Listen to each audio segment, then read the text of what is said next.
Assalamualaikum warahmatullahi wabarakatuh. Bismillahirrahmanirrahim. Alhamdulillahirabbil alamin. Assalatu wassalamu ala asyrafil anbiya'i wal mursalin sayyidina wa maulana Muhammadin wa ala alihi wa ashabihi wattabi'in wa man tabi'ahum bi ihsanin ila yaumiddin. Amma ba'du. Bismillah, mari kita lanjutkan ngaji kita, yaitu sesi Sufi Nusantara Syekh Muhammad Arsyad Al-Banjari. Saya tidak tahu ada atau tidak di antara teman-teman yang pernah mendengarkan, paling tidak mendengar namanya ya, Syekh Muhammad Arsyad Al-Banjari. Ya, dari namanya sudah kelihatan beliau dari Kalimantan. Ada yang bilang Syekh Arsyad inilah mataharinya Islam Nusantara. Ini kan wacananya sedang in. Nah, itu Syekh Muhammad Arsyad ini. Kalau katanya Kiai Saifuddin Zuhri yang pernah jadi Menteri Agama, yang putranya sekarang juga jadi Menteri Agama, Bapak Lukman Hakim Saifuddin, Syekh Muhammad Arsyad ini mercusuarnya Islam Kalimantan. Ada juga yang bilang Gubernur Jenderal Belanda. Kan ada narasinya dia sempat berinteraksi dengan Gubernur Jenderal Belanda di Jakarta. Karena setelah belajar di Mekah, beliau mampir ke Batavia saat itu dan sukses mengagumkan Gubernur Jenderal Belanda di sana. Dia dikasih gelar Tuan Haji Besar. Belanda kan suka melabeli orang pakai haji. Dan di Jakarta itu nanti beliau sukses menggeser kiblat beberapa masjid di daerah Betawi, termasuk masjid-masjid yang kemarin rame gara-gara Ahok, Masjid Pekojan dan sekitarnya. Oke, agak dongeng sedikit biar kalian kenal. Syekh Arsyad ini lahirnya sekitar 1710, jadi abad 18. Usianya ada yang bilang 102 tahun, ada yang bilang 105 tahun. Jadi hidupnya 1 abad lebih dikit. Meninggalnya sekitar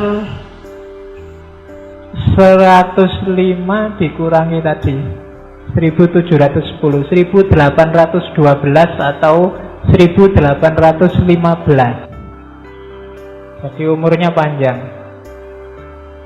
Berasal awalnya dari keluarga biasa, cuma kombinasi nama ayah dan ibunya unik. Ayahnya namanya Abdullah, ibunya namanya Siti Aminah. Beliau sendiri namanya Muhammad Arsyad. Sejak kecil dikenal pinter luar biasa. Keahliannya yang paling menonjol itu melukis sama kaligrafi. Nanti keahliannya melukis sama kaligrafi inilah yang bikin Sultan Banjar saat itu, yaitu Sultan Tahmidullah. Di Banjar ini gelar sultannya unik. Ada Sultan Tahmidullah bin Sultan Tahlilullah. Jadi bapaknya namanya Tahlil, anaknya namanya Tahmid. Sultan Tahmidullah ini tertarik melihat Muhammad Arsyad kecil, umur 7 tahun. Karena Muhammad Arsyad ini pinter, akhirnya diboyong ke istana. Karena pinternya, karena kagumnya Syekh Tahmidullah yang sultan itu, untuk jadi contoh bagi anak-anak yang lain di istana biar pinternya kayak Muhammad Arsyad. Nabi Muhammad Arsyad ini sekitar sampai umur 30-an di istana, sampai dinikahkan oleh sultan. Ketika istrinya hamil, dia berangkat ke Mekah cari ilmu. 30 sampai 35 tahun di Mekah. Nanti terkenal nanti di Mekah 4 serangkai ilmuwan Jawi. Orang kenalnya Indonesia di Arab itu Jawiyun, orang-orang Jawa, meskipun aslinya Banjar. Abdus Somad Falimbani, Abdul Wahab Bugis, Abdurrahman Misri dari Betawi. Tadi mampir ke Betawi ya, ke rumahnya Abdurrahman Misri ini.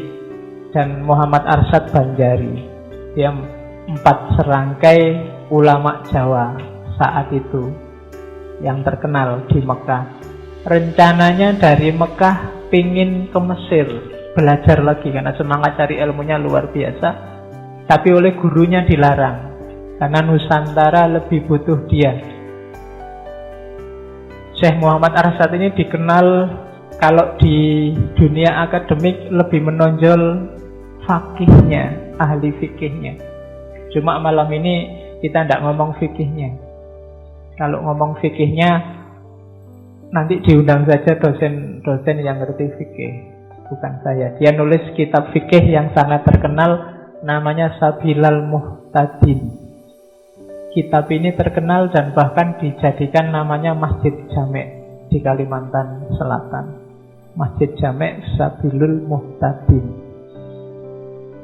Gurunya yang paling terkenal ada 2, satu ahli fikih, satu ahli tasawuf.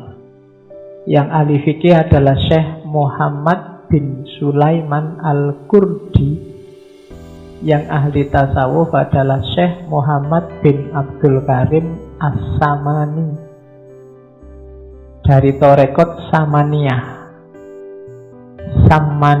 Torekot Samaniyah ini mix antara Torekot Saziliyah, Qadiriyah, Naksabandiyah, dan Kholwatiyah. Oke, jadi itu Syekh Muhammad Arsyad. Nanti beliau kita angkat dari 2 sumber kitab tasawufnya. Yang pertama Fathur Rahman, yang kedua Kanzul Ma'rifah. Sebenarnya Syekh Arsyad juga nulis Mushaf Al-Quran yang besarnya sak koran itu, yang sekarang masih ada itu juga karyanya Syekh Muhammad Arsyad Banjari. Di antara peninggalannya Syekh Muhammad Arsyad. Di Kalimantan Selatan ada 3 jagoan ulama besar. Selain Syekh Muhammad Arsyad, ada juga Syekh Nafis Al-Banjari. Yang ketiga Syekh Abdul Hamid Abulum. Nah, 2 orang yang pertama Muhammad Arsyad sama Syekh Nafis ini termasuk kategori ortodok. Kalau Syekh Abdul Hamid ini Siti Jenarnya Kalimantan Selatan. Nanti dia juga dieksekusi kayak Siti Jenar. Saya tidak tahu, mungkin kalau ada waktu kita bahas beliau, Syekh Abdul Hamid Abulum. Kalau menurut ceritanya orang sana mirip sekali sama ceritanya Syekh Siti Jenar. Ajaran-ajarannya wujudiyah, agak bau wahdatul wujud. Sehingga oleh Muhammad Arsyad dan kawan-kawan, Syekh Muhammad Arsyad ini setelah kembali dari Mekah diposisikan sebagai mufti di Kesultanan Banjar. Dan beliau nanti yang ngasih pertimbangan ke Sultan bahwa ajaran-ajarannya Abdul Hamid ini tidak pas untuk orang awam di sana, yang akidahnya masih beginner, masih awal. Kalau dikasih akidah wujudiyah, itu bisa menyesatkan. Dari situ nanti Sultan Tamjidullah Sultan Tamjidullah itu nanti putranya Tahmidullah memutuskan bahwa Abdul Hamid harus dihukum. Dan nanti cerita eksekusinya juga dahsyat kayak eksekusinya Syekh Siti Jenar. Saya tidak tahu, narasi-narasinya mirip. Kayak cerita ketika Siti Jenar dieksekusi, Al-Halad dieksekusi. Konon ceritanya waktu dipanggil ke istana, jawabannya sama kayak Syekh Siti Jenar. Abdul Hamid dipanggil ke istana. Abdul Hamid nggak ada, yang ada hanya Allah. Terus sama raja disuruh balik. Kalau gitu Allah dipanggil. Allah dipanggil ke istana. Jawabannya Abdul Hamid, Allah tidak bisa diperintah. Mana ada orang merintah-merintah Allah. Ya. Jadi nanti meskipun nanti ya akhirnya datang ke istana. Kalau menurut ceritanya waktu mau masuk ke istana, itu dia sudah mau dibunuh. Dilempar pakai tombak. Cuma tombaknya itu begitu menyentuh tubuhnya langsung jatuh. Sampai akhirnya dia dieksekusi, dimasukkan peti, dicemplungkan sungai. Tapi tidak meninggal. Setiap kali ceritanya ya, setiap kali waktu sholat, petinya ini naik, terus Abdul Hamid keluar sholat. Habis sholat masuk lagi, nyemplung lagi. Nah, itu jadi ya Sultan Tamjidullah bingung. Akhirnya dikeluarkan lagi, dipanggil, ditanya, kamu kok tidak mati-mati, kenapa? Akhirnya ditunjukkan, kalau ingin saya mati, ambil senjata di rumah saya yang nempel di dinding, terus tusuk belikatku.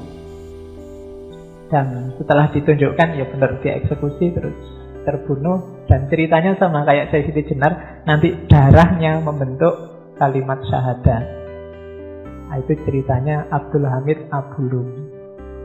Yang oleh Muhammad Arsyad, dia memang harus dijauhkan dari masyarakat biar tidak menyesatkan. Itu fatwanya Muhammad Arsyad, karena beliau mikir juga orang awam nggak nyampe. Meskipun nanti kalau kita bacakan Zul Ma'rifah atau Fathur Rahman, konotasi-konotasi ke arah wujud dia sebenarnya juga ada. Cuma memang mungkin pertimbangannya umat, bukan urusan benar salahnya ajaran. Itu yang dilakukan Muhammad Arsyad. Fatwa-fatwanya yang dikenal, saya bilang tadi fikih. Fikih itu misalnya dia bilang, yang saya ingat, kalau ke kamar mandi, asal itu kamar mandinya memang untuk buang air, ngadep kiblat tidak apa-apa. Nah, itu dulu kontroversi itu. Tapi bagi Syekh Arsyad tidak apa-apa. Kalau memang itu khusus untuk buang air. Jadi kalau kalian pas ke WC kok ngadep kiblat, nggak usah kamu balik badan atau ganti sudut pandang, nanti mesti kececeran di mana-mana. Biar aja di situ, wong itu memang tempatnya buang air kok. Apalagi di Kalimantan ada pasar terapung, berarti kan ada jamban terapung. Kalau terapung itu kan jalan, kalau sedang jalan belok ke kiblat emangnya terus susah kamu muter lagi asik ya. Nah, itu fatwanya luar biasa antara lain. Jadi fatwa yang melihat konteks. Nanti ada lagi fatwa bahwa zakat itu diutamakan dikasih ke yang produktif. Selain miskin juga masih produktif biar jadi modal. Itu juga baru. Termasuk jangan ngaji keras-keras. Kalau ada orang sholat, orang belajar, orang tidur, biar tidak terganggu. Itu menurut saya fatwa luar biasa. Kemarin kan kamu ada yang bilang kok mikrofon jangan keras-keras kalau malam-malam. Kamu kan marah. Padahal itu Syekh Muhammad Arsyad sudah sejak awal memfatwakan itu. Yang tertarik fikih silakan dicek di Sabilal Muhtadin. Itu kitab fikihnya Syekh Muhammad Arsyad Al-Banjari. Oke, itu pengantarnya agak panjang biar kalian kenal siapa beliau, karena kelihatannya kemarin mendengar nama ini agak asing. Oke, bismillah, kita mulai. Yang pertama perlu diteladani dari Syekh Muhammad Arsyad setelah dia kembali dari Mekah, dikasih tanah oleh raja, dia tidak cuma ceramah dakwahnya, tapi pakai istilahnya beliau sendiri, Ihyaul Mawat, menghidupkan lahan-lahan mati. Jadi tidak sekedar minta fasilitas, dibangunkan pondok atau dibikinkan tempat tinggal, tapi beliau sendiri membangun masyarakat yang pertama-tama membuat tanah produktif, bikin irigasi, bahkan ceritanya beliau bikin sungai. Mitosnya saat itu dia bikin sungai pakai tongkatnya. Tongkatnya diseret sekian puluh kilo dan seretan tongkat itu nanti hari ini jadi sungai. Namanya Sungai Tuan. Daerah yang dia tempati nanti pondoknya namanya Desa Pagar Dalam.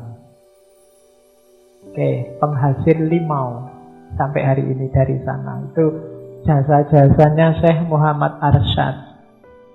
Jadi Ihyaul Mawat, memberdayakan masyarakat lewat bercocok tanam dan irigasi.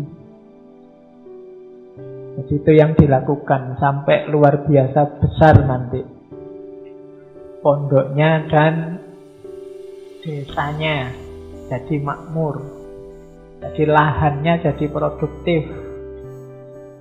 Dan ya di antara karomahnya tadi dia bikin sungai. Cerita-cerita karomahnya Syekh Muhammad Arsyad ini ya ndak kalah sama Abdul Hamid tadi. Waktu di Batavia dia sempat dites oleh Gubernur Jenderal Belanda. Dia diuji. Jadi Gubernur Jenderal Belanda ini membawa kelapa. Diuji Syekh Arsyad, kelapa ini isinya apa? Jawabnya Syekh Arsyad, isinya ya kelapa. Cuma kelihatannya di kelapa itu ada ikannya. Diketawain sama Gubernur Jenderal Belanda. Kamu sekolah di mana? Mana ada ikan di dalam pohon kelapa? Tapi begitu dipecah, dibuka, ya benar memang di dalam kelapa itu ada ikannya. Dari situ nanti Gubernur Jenderal Belandanya kagum, dan antara lain itulah nanti yang beliau dikasih gelar Tuan Haji Besar. Jadi karomahnya banyak yang dikenal. Nanti kalau teman-teman jalan-jalan ke Kalimantan Selatan, mungkin MJS Project mau ke sana, ya silahkan mampir ke makom, termasuk salah satu makom wali yang rame kalau di sana, di daerah Martapura. Oke, bismillah ya, itu salah satu jasanya. Kita awali sekarang pikiran-pikiran beliau. Yang pertama, jadi jangan salah ya, Syekh Arsyad ini fikihnya fikih Syafi'i. Tasawufnya ya tasawuf Sunni. Lebih dekat ke Syekh Qusairi, lebih dekat ke Imam Ghazali. Ya. Dia tidak terlalu berorientasi ke gaya wujudiyah.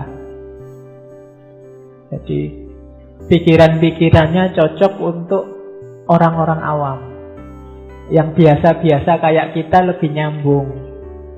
Tidak terlalu jelimet filosofis. Meskipun saya bilang tadi, konotasi ke arah sana sebenarnya ada kalau kita jeli. Ya, karena lagi-lagi dia kan murid dari Torekot Samaniyah. Yang pertama tentang iman. Dasar ya, nanti iman, tauhid, cuma dengan pemahaman yang dalam, tidak seperti yang kita hafalkan selama ini.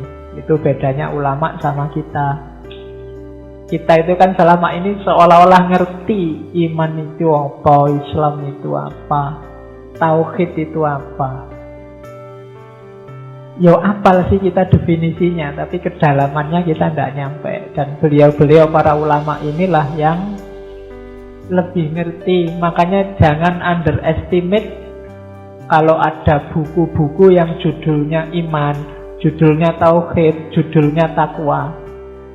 Biasanya kalau ada kalimat-kalimat ini kan kita nganggapnya ala wis bosen. Tiap hari juga iman, tauhid, iman, Islam, ihsan, apa itu? Wis belenger, kamu merasa wis hafal, wis iso kayak gitu itu.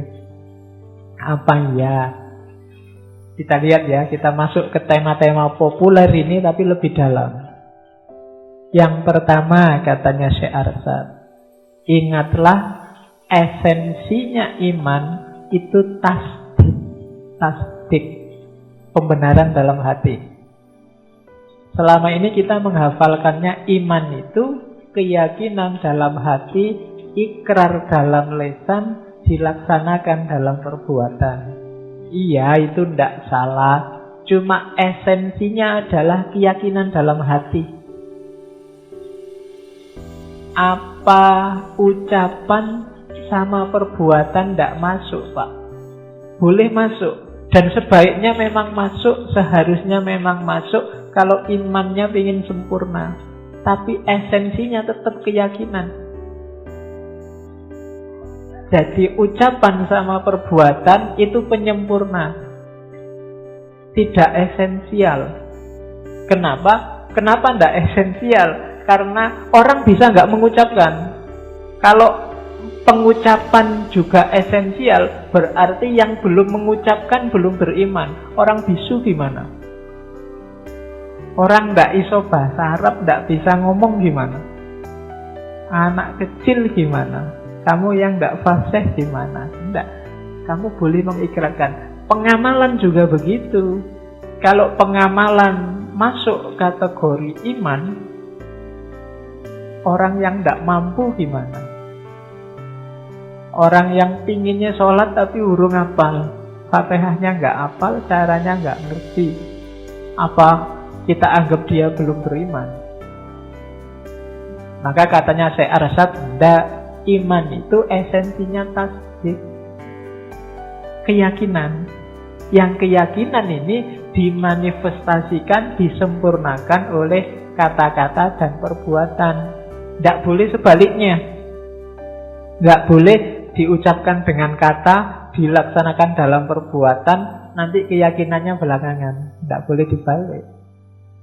Sudah syahadat, sudah Pak, yakin benar Allah itu ada. Tidak tahu Pak, itu kan. Oh ya berarti belum beriman. Sudah sholat, sudah. Diterima nggak? Kira-kira sholat itu ketemu siapa? Tidak tahu ya. Biasanya sholat ya sholat aja. Tidak yakin isinya sholat apa saya juga. Itu berarti imannya nggak ada, esensinya nggak ada. Jadi esensinya itu keyakinannya. Jadi cintanya dulu, baru apel, baru WA, baru kirim surat. Nggak bisa dibalik. Meskipun kamu apel, kamu kirim surat, kamu mention tiap hari, tapi sebenarnya nggak ada rasa di sini. Itu nilainya nggak ada. Gitu loh. Harus ada isinya dulu, esensinya dulu, yakin dulu. Orientalis itu beberapa masuk ke Islam nyamar, ya sholat, ya haji, kayak seni orgronya, tapi tidak ada keyakinan di dalamnya.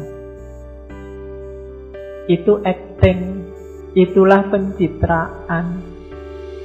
Jadi kalau kamu bingung pencitraan adalah kata-kata dan perbuatan tanpa keyakinan, tidak muncul dari dalam. Nah, jadi katanya Syekh Arsad, esensi iman itu tasdik. Landasannya apapun nanti adalah pembenaran dalam hati. Nah, itu diingat-ingat. Tanpa ini semua tidak ada nilainya dalam Islam. Oke, jadi esensinya di hati, operatif dalam kehidupan sehari-hari lewat kata-kata dan perbuatan. Tidak kayak dia mengkritik Mu'tazilah. Kalau Mu'tazilah, perbuatan itu amalnya termasuk esensi. Logikanya Mu'tazilah dibalik. Kalau tadi kan apel, ngirim WA, kalau tidak ada rasa di sini itu tidak ada artinya. Kalau Mu'tazilah dibalik, meskipun ada rasa di sini, Tapi apel ndak, ngirim WA ndak, titip salam juga ndak. Nah, itu ndak ada artinya. Ya terserah kamu milih yang mana. Jadi ada cinta di sini tanpa WA, tanpa mention, tanpa antar jemput, ndak apa-apa. Atau ndak ada cinta tapi kamu WA, kamu mention, kamu antar jemput. Nah, kalau Mu'tazilah, kalau ndak ada amalnya, ndak ada gunanya iman. Kalau di kita, cintanya dulu, imannya dulu, amalnya itu manifestasi. Amal ini kan bisa ya, bisa enggak, tergantung situasi. Tapi kalau keyakinan harus ada, enggak boleh enggak. Ini yang kemarin cuma kita apalkan saja. Pokoknya iman itu tasdikun bil qalbi wa iqrarun bil lisan wa amalun bil jawarih. Kalau itu level tidak setara. Jadi tasdiknya dulu, setelah itu baru ngukur kata-kata dan perbuatannya. Oke. Itu dasar yang pertama. Terus, nah setelah itu, karena ini kita ngambil dari Kanzul Ma'rifah, yang kita lakukan apa? Taqarrub. Kalau yakin sudah, yuk kita mendekat yang kita yakini. Namanya taqarrub. Nanti dalam teorinya Syekh Arsyad, taqarrub itu ada dua gaya. Ada gaya murid, ada gaya murad. Murid itu dari kita. Aku ingin mendekat ke Allah, aku ingin akrab sama Allah, aku ingin jatuh cinta pada Allah, aku ingin, itu murid namanya. Dari kita, gerennya dari kita. Terus kita naik. Semoga upayamu jadi murid melahirkan murad. Karena kalau tidak melahirkan murad, berarti kamu belum sukses kemuridannya. Murad itu apa? Akhirnya balik, Allah juga menginginkanmu. Kamu ingin pada Allah, yang kedua Allah menginginkanmu.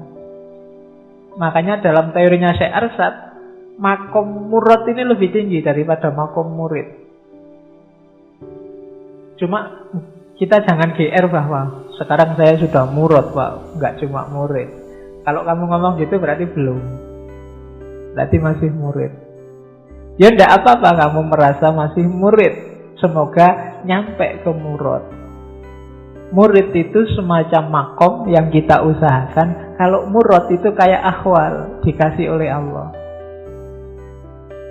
Jadi kita mendekat ke Allah, ya itu kan kayak bunyinya hadis. Katanya Allah, kalau engkau mendekat selangkah, aku mendekat 2 langkah, 10 langkah, 100 langkah. Ketika murid jadi murid, kamu sukses, pasti kamu akan jadi murad. Kalau kamu mencintai Allah, Allah jauh lebih cinta padamu, percayalah. Tapi kalau kamu tidak cinta, ya Allah bukan tidak cinta, menunggu cintamu. Karena cintanya Allah itu sejati. Tidak mungkin Allah sempat tidak cinta padamu. Hanya engkau yang tidak tahu kalau dicintai oleh Allah. Oke, jadi dekat dengan Allah berdasarkan usaha kita, itu taqarrub jenis pertama. Atau dekat dengan Allah karena Allah sendiri yang menginginkan kita dekat dengannya. Makom yang kedua namanya murad, yang pertama namanya murid. Usahakan kita nyampe ke makom kedua. Kalau kita bisa nyampe ke makom kedua, kemungkinan untuk naik level lebih tinggi itu bisa terjadi. Tapi kalau enggak, ya kita berusahalah terus agar Allah punya kehendak untuk dekat dengan dirimu. Nah, itu taqarrub. Kita muhasabah terus, kita cek diri kita terus, ini Allah sudah dekat apa belum ya? Kalau Allah belum dekat, itu bukan karena Allah nggak mau mendekat, tapi kamu sendiri yang menjauh dari Allah. Ya untung kalau itu sayang sama kita. Kalau enggak sudah diprek sejak lama kamu. Allah mendekat-dekat terus, tapi kamu menjauh-jauh terus. Yo, contohnya menjauh itu banyak. Kamu sendiri yang ngerti. Segala yang kamu lakukan, yang sekiranya Allah itu tidak suka, tidak berkenan, kita kan sudah tahu. Tapi kadang-kadang ya ditabrak. Oke, saya nggak perlu sebut satu-satu. Kalau urusan yang jelek-jelek kalian lebih ahli.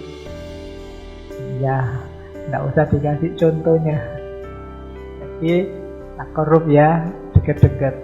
Oke, ilmumu sudah nyampe sebenarnya kalau sekedar untuk ini. Cuma nggak operatif. Jadi, belum jadi ilmu yang sejati. Levelnya masih level bawah. Terus, kalau sudah imannya kuat, kemudian sudah dekat dan ingin mendekat pada Allah, ayo belajar tasawuf. Baru nanti kita masuk ke Fathur Rahman dan Kanzul Ma'rifah.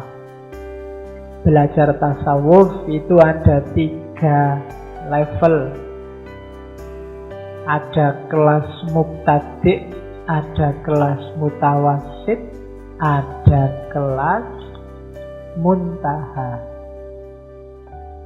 Saya tidak tahu kita ada di kelas mana, ataukah jangan-jangan kita belum daftar. Ya kalau belum daftar ya belum dapat kelas.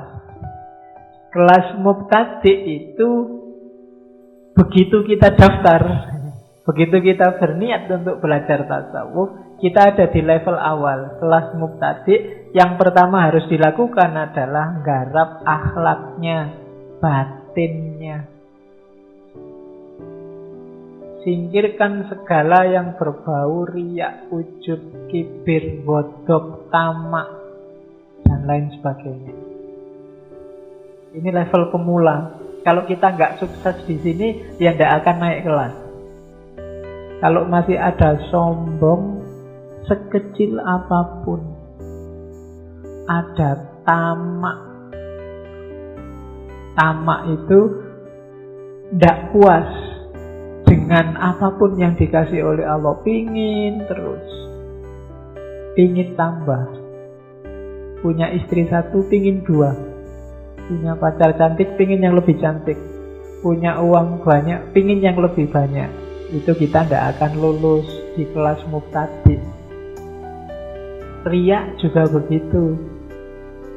Baru ngerti pengetahuan bagus dikit aja dipamerkan kemana-mana. Punya grup 13 diposting semua di situ. Padahal cuma copy paste. Ya, ingin menunjukkan bahwa aku lo ngerti nomor 1 duluan. Kan cuma itu sebenarnya kamu share itu. Begitu yang lain komentar, sudah ada sebelumnya di sini, terus kamu down. Sudah keduluan orang lain kan. Ya pamer itu kan bahasa agamanya riya. Padahal kadang-kadang orang nggak butuh informasi dari dirimu. Atau jangan-jangan kan sekarang banyak orang men-share kebencian. Kamunya berdosa dan ngajak-ngajak orang lain juga dosa. Kamu benci dan ngajak orang lain untuk juga benci. Itu namanya men-share kebencian. Hari ini kita banyak berbagi, cuma berbagi kebencian. Berbagi caci maki, berbagi olok-olok. Kita tidak akan lulus di kelas mubtadi. Jadi, ayo belajar tasawuf yang mau ya.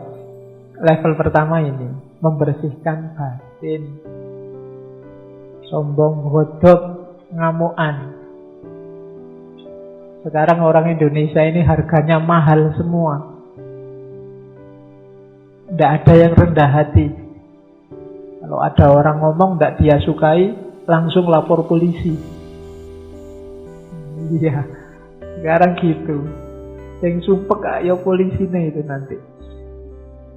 Dan hati-hati ya, kalau budaya ini terus, polisinya kewalahan, nanti akan banyak kasus mandek. Lama-lama orang tidak akan percaya pada hukum dan polisi. Yang terjadi pada akhirnya perang sipil lawan sipil. Jadi kita harus siap mental, gejala-gejala ke arah sana ada. Cuma ya siapa sih kita? Hanya saja paling tidak kita membereskan diri kita dan orang-orang sekitar kita. Tidak usah ikut-ikut tawuran, tidak usah ikut menyumbang kemarahan, tidak usah ikut menyumbangkan kebencian. Kita nyari ilmu aja terus.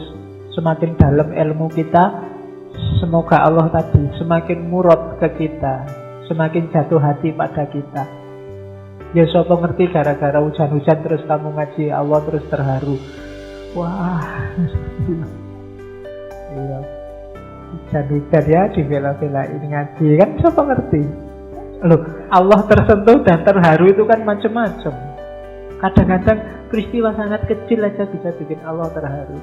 Pelacur yang tiap hari hidupnya rusak gara-gara ngasih seekor anjing minuman yang anjing kehausan, dia bisa masuk surga gara-gara itu. Allah terharu. Kadang-kadang perbuatan kecil yang tidak ada artinya bikin seorang ulama besar bisa masuk neraka. Kan banyak narasi-narasi semacam itu. Maka hati-hati, jangan melakukan yang kamu tahu jelek secara sengaja. Sopo ngerti Allah tersinggung. Sehingga perbuatan jelekmu yang tidak ada artinya itu bikin Allah marah. Oke, jadi wudhu. Level pertama, bersihkan batin. Di sini kita nggarap akhlak. Terus level pertengahan baru level mutawasid. Kalau sudah bersih, yang level pertama itu namanya taholli, level kedua tahalli. Orang yang sudah suci terus ngapain? Ya diisi dengan yang baik-baik. Kalau kibirnya ndak ada, tamaknya ndak ada, riaknya ndak ada, baru diisi dengan yang baik-baik. Mbok bareng aja Pak, ndak bisa, karena sayyiat itu yubhibna hasanat dan sebaliknya hasanat yubhibna sayyiat. Kalau bareng dia saling memakan. Bersihkan dulu, terus baru diisi dengan kebaikan.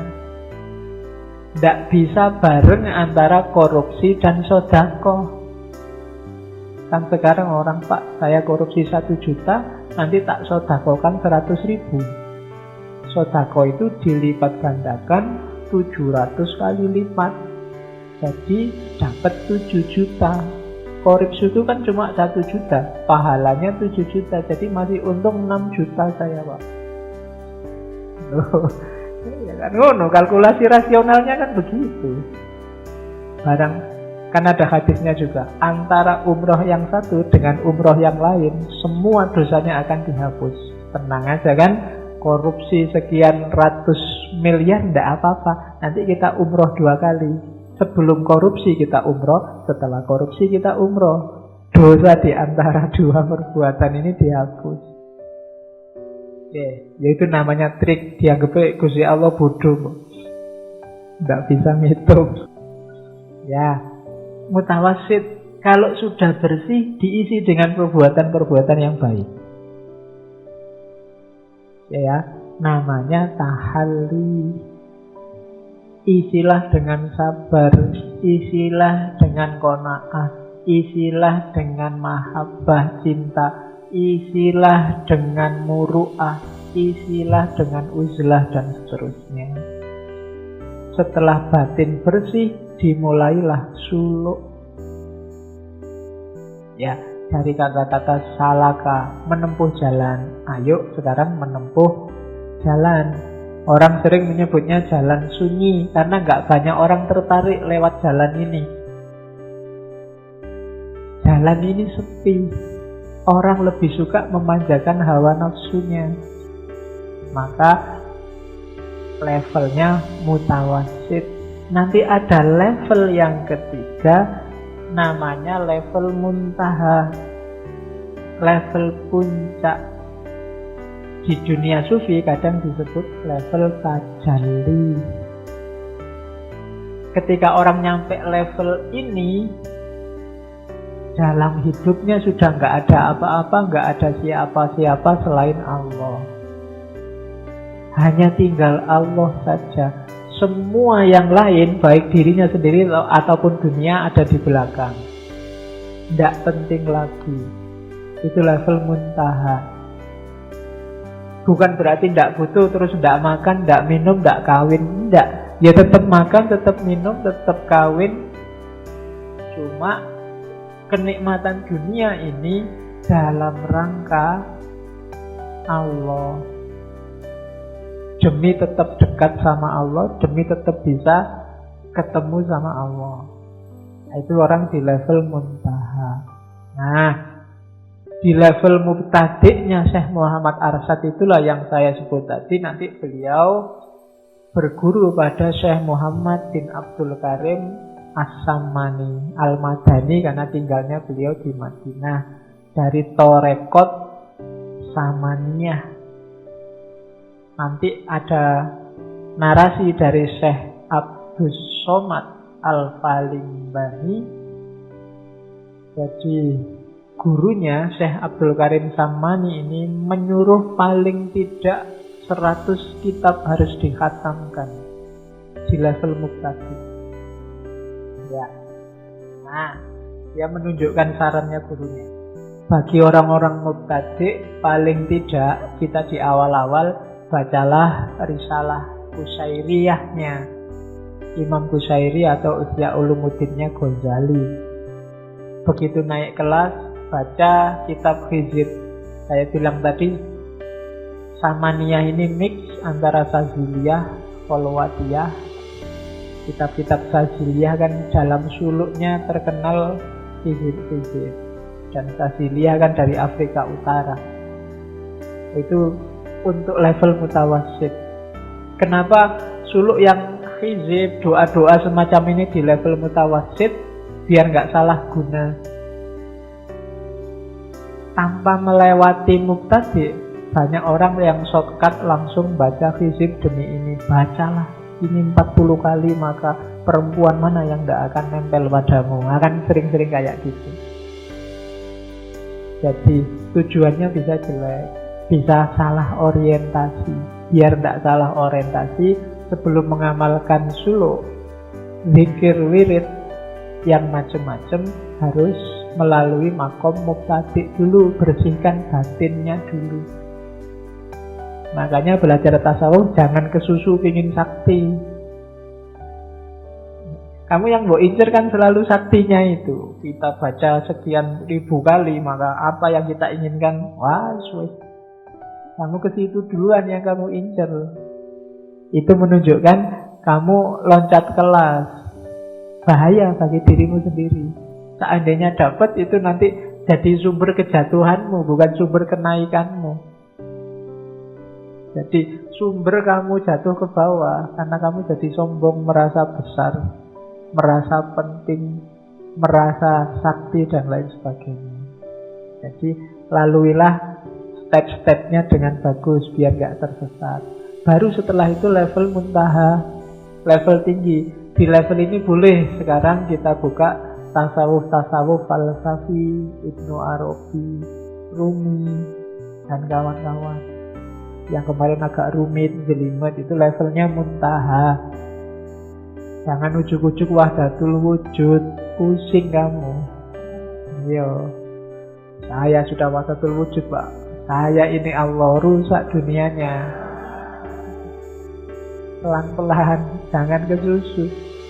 Ketika kamu nyampe level muntaha, itu yang bergerak bukan lagi kalian, tapi Allah. Jadi, makanya istilahnya al-halas itu kan hulul, dari kata dasar khala, menempat. Allah yang datang ke kita, bukan kita yang masuk ke dirinya Allah. Jadi seizin Allah, sesuai ridhonya Allah. Itu level muntaha. Cuma katanya Abdus Somad Falimbani, hati-hati bener di level ini.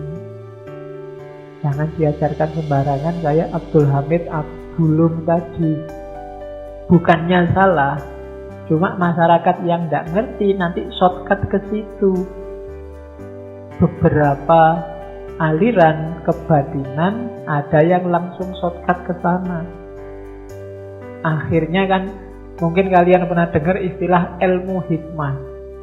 Ilmu hikmah itu definisinya geser, bukan kayak hikmahnya filsafat, tapi ilmu kesaktian, kedikjayaan, dibacok ndak mempan, ditembak meleset, kan gitu. Dan itu yang kamu kejar-kejar. Jadi orientasinya keliru, step-stepnya belum dilalui.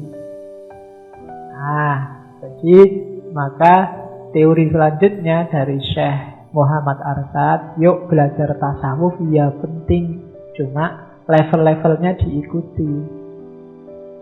Jangan langsung loncat kelas, pingin sakti, pingin bisa jalan di atas air, pingin bisa terbang, dan lain sebagainya. Itu kan makanya Abu Yazid Bustami pernah bilang, kalau cuma jalan di atas air dan tidak tenggelam, bebek juga bisa, ikan juga bisa. Kalau cuma bisa terbang, burung juga bisa.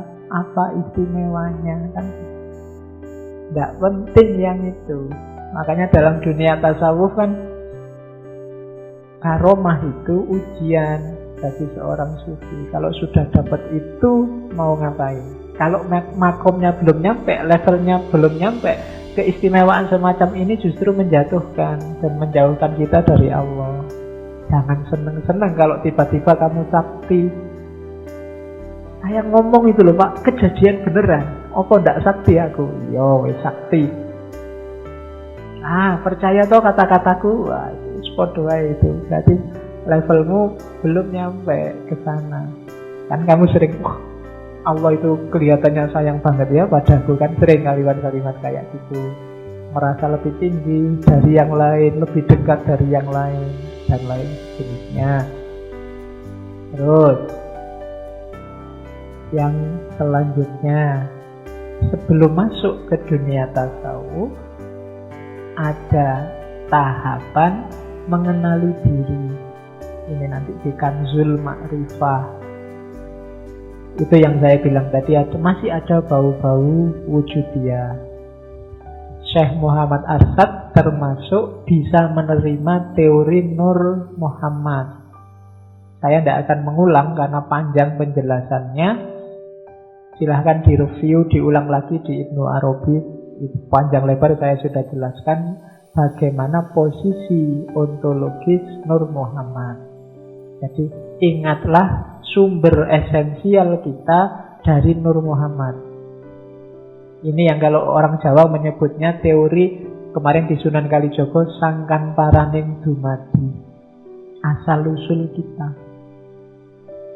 Jadi yang pertama, kenali diri kita, ingat-ingatlah asal usul kita. Di situ pakai istilah Nur Muhammad. Jadi orang untuk membersihkan diri biar tidak sombong, tidak tamak, tidak riak, itu cara paling simpel. Kenali diri kita itu dari mana, mau kemana, hidup di dunia ini hakikatnya apa. Itu yang pertama. Yang kedua, mati sebelum mati. Ini panjang, nanti di belakang banyak dijelaskan oleh Syekh Muhammad Arsyad. Jadi mutu qabla anta mutu, matilah sebelum mati. Nah ini kadang-kadang ada yang menafsirkan vulgar. Dalam beberapa tradisi mistik, mati sebelum mati itu kemudian dipahami sebagai dikubur hidup-hidup. Namanya topo, pendem. Ini sifatnya simbolik, nanti ada maknanya di belakang. Yang jelas bukan dikubur hidup-hidup kayak orangnya dipendem di dalam tanah begitu. Saya masih ingat dulu ada film Sunan Kalijogo, itu Sunan Kalijogo dikubur hidup-hidup. Ya kalau untuk film sih dramatis, bagus. Coba untuk hidup sehari-hari jangan dijajal. Nanti kamu nggak bisa kembali, dikubur beneran. Ya enak sih kalau nggak kembali, wong sudah dikubur, tinggal orang-orang pulang kan beres. Nah, mati sebelum mati maknanya bukan itu. Nanti di belakang dijelaskan. Yang ketiga, ya fokuslah pada memfanakan diri dalam kodrat Allah, irodat Allah, dan ilmu Allah. Kodrat Allah itu semua yang terjadi itu sudah kepastian dari Allah. Irodat Allah, segala yang kamu alami itu adalah keinginannya Allah, dan ilmu Allah sesuai pengetahuannya Allah. Jadi kita manusia itu tidak punya peran apa-apa. Itu namanya memfanakan diri. Kalau aku pinter, itu sudah kodratnya Allah, sesuai keinginannya Allah. Kalau aku sumpek juga sudah kodrat Allah, sesuai keinginan dan ilmunya Allah. Apapun yang terjadi padaku sudah kehendaknya Allah. Kalau kita bisa nyampe level ini, kita akan lebih cepat masuk ke makom fana. Kita itu tidak ada artinya apa-apa, tidak pantas sombong. Bahkan eksistensi kita hakikatnya juga tidak ada. Jadi fana fil kudrot, fana fil irodat, dan fana fi ilmillah. Jadi latihan dalam dunia sufi itu, pertama wawasan kita tentang sangkan paraning dumadi yang basisnya adalah Nur Muhammad. Kemudian melatih jiwa untuk bisa mati sebelum mati beneran. Dan yang ketiga, memfanakan diri, mengekang hawa nafsu, mengekang segala hasrat, keinginan, dan qanaah bahwa segala yang terjadi itu skenarionya Allah. Orang yang nyampe level ini tidak akan marah, tidak akan kecewa, tidak akan sumpek kalau stres. Kalau kita masih bisa sumpek kalau stres, komplain, mengeluh, pasti kita belum nyampe di sini. Dan kelihatannya kita semua juga belum nyampe. Ya. Jadi kita usahakan, tapi ya, meskipun hari ini saya bilang tadi, kita hidup di sekeliling orang-orang yang tiap hari marah, tiap hari komplain, tiap hari mengeluh, tiap hari tidak terima sama yang terjadi. Oke. Jadi kodrat, irodat, dan ilmu Allah. Terus dasar selanjutnya. Terus di dunia tasawuf, katanya Syekh Muhammad Arsyad, jangan lupa pagernya, biar tidak salah jalan. Markanya namanya apa? Tauhid. Tauhid itu kita sering mengartikannya dalam bahasa Indonesia mengesahkan Allah. Mohon jangan keliru mengartikan esa ya. Banyak orang salah. Mengesahkan itu mungkin apa? Kalau itu dari bahasa etat. Esa beda dengan eka. Kalau eka satu. Eka itu satu. Kalau esa itu semacam tunggal. Esa itu orientasinya ke keberadaan. Jadi bukan urusan jumlah. Kalau urusan jumlah 1, 2, 3 itu eka.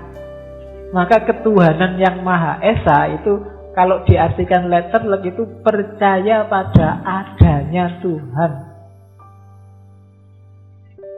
Bukan satu. Kalau satu itu eka. Maka tidak ada hubungannya dengan apakah itu Trinitas terus Tuhannya 3, berarti bukan Pancasila. Awas keliru. Jadi Esa itu semacam tunggal. Atau kalau disimbolkan pakai komputer ya 1 sama 0. Esa itu 1, lawannya 0. Lawannya apa? Tidak percaya Tuhan. Jadi tidak ada hubungannya sama jumlah.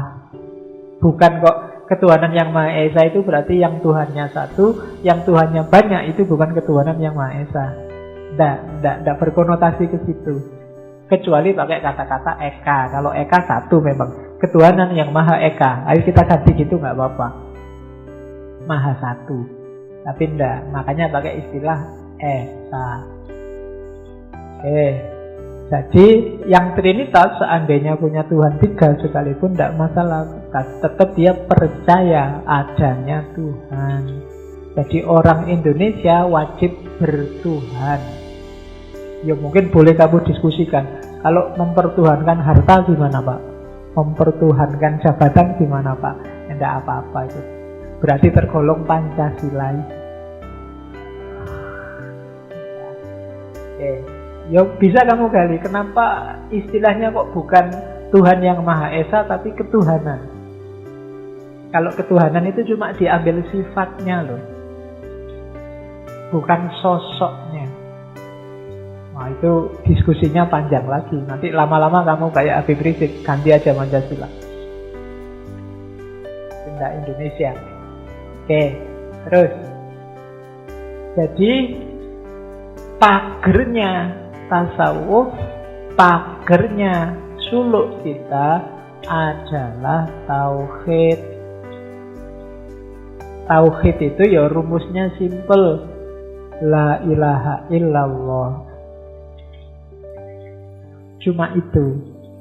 Dikatakan gampang, tapi dipraktekkan tidak simple. Jadi dalam hidup kita orang bertauhid itu prinsipnya cuma la ilaha illallah. Segalanya nggak ada artinya, nggak ada nilainya, nggak penting. Satu-satunya yang penting hanya Allah. Tidak boleh ada yang kita posisikan di level Allah. Kalau kita posisikan di sana, kalau dalam agama menyebutnya musyrik. Jadi pedomannya cuma ini. Ajaran apapun, ideologi apapun, kalau kamu posisikan sebagai pasti mutlak bahkan mengalahkan Allah atau posisinya setara dengan Allah, itu namanya syirik. Tidak boleh. Termasuk nanti kalau dalam sufi, jangan sampai mungkin kamu punya guru, guru itu mengantarkanmu pada Allah. Levelnya tidak sama dengan Allah. Ajaran juga begitu, harus membantu kita semakin dekat pada Allah. Ilmu juga begitu, harus membantu kita semakin dekat sama Allah. Makanya sering saya bilang, suksesnya ngaji ini parameternya simple. Dengan ngaji ini kamu merasa makin dekat sama Allah apa enggak? Kalau enggak, Pak, gara-gara ngaji filsafat itu sekarang saya semakin tidak percaya sama Allah. Ngaji ini gagal. Wong tujuannya enggak itu sebenarnya. Segala yang bikin kamu menyimpulkan begitu, berarti dia nabrak prinsip ini. Coba kamu evaluasi lagi. Segala yang bikin kamu lebih santai melanggar keinginannya Allah, berarti semakin menjauhkanmu dari Allah. Semakin keluar dari koridor yang namanya tauhid. Jadi pagernya ini.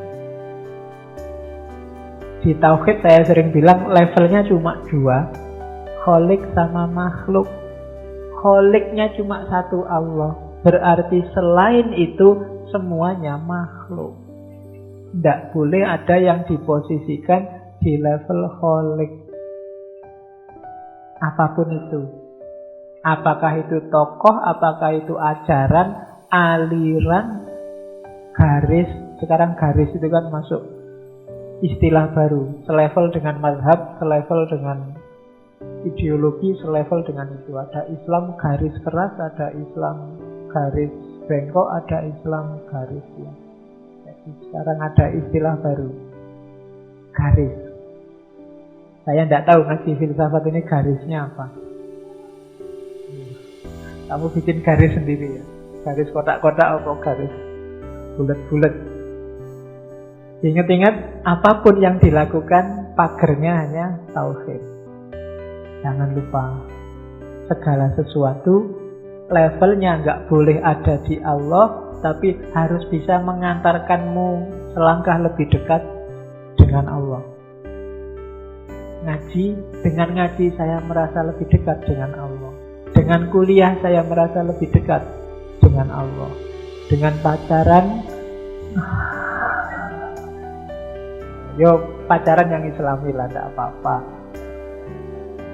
Kalau mau pegang tangannya, Bismillahirrahmanirrahim. Kalau sudah, Alhamdulillahirrahmanirrahim. Oke. Terus rumusnya ini, kalau katanya Syekh Arsyad, biar kita nggak ketipu, sering-seringlah mewiridkan kalimat ini. La qadirun wala muridun wala alimun wala hayyun wala sami'un wala basirun wala mutakallimun illallah. Tidak ada yang kuasa, tidak ada yang menghendaki, tidak ada yang maha tahu, tidak ada bahkan yang hidup, yang mendengar, yang melihat, yang bicara. Semuanya hanya Allah.